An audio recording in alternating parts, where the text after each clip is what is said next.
Professor John Doyle, Dublin City University. Dublin City University now has a department, an institute for Brexit. What sort of work are you doing?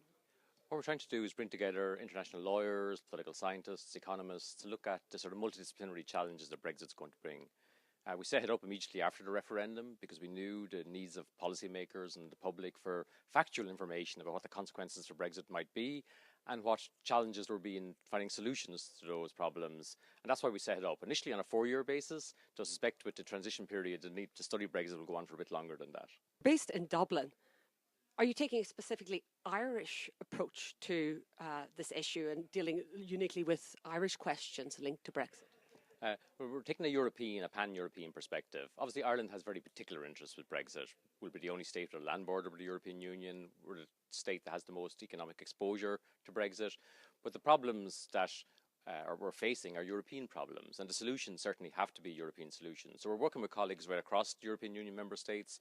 Our first conference, in fact, had mostly international speakers. I think I was the only speaker from Dublin City University at it. So we're trying to bring in the expertise from all of our colleagues across the EU to focus explicitly on how do we find solutions to the challenges we face. You're also an expert on conflict resolution. Tomorrow we're going to be celebrating 20 years of the Good Friday Agreement.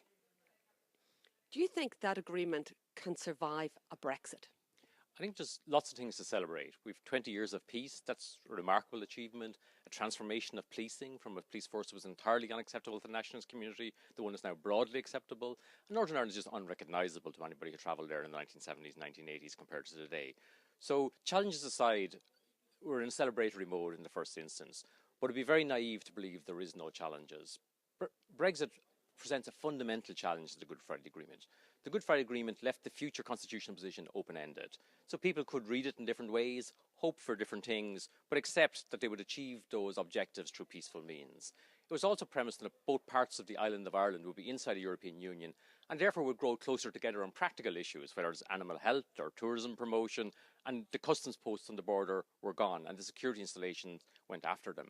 To return to a situation where you start to put customs posts on the Irish border would be such a symbol of failure for the whole project and clearly would be attacked by dissident groups who oppose the peace process, giving them a relevance that they don't have today.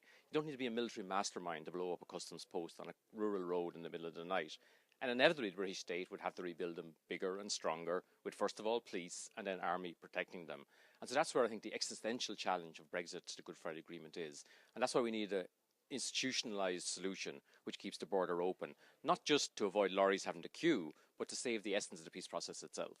Some British MPs, Kate Hoey for example, suggested, well, you don't have to man the border, you can just leave it somehow and just leave it open, and if the Irish side wants to put up border posts, they can.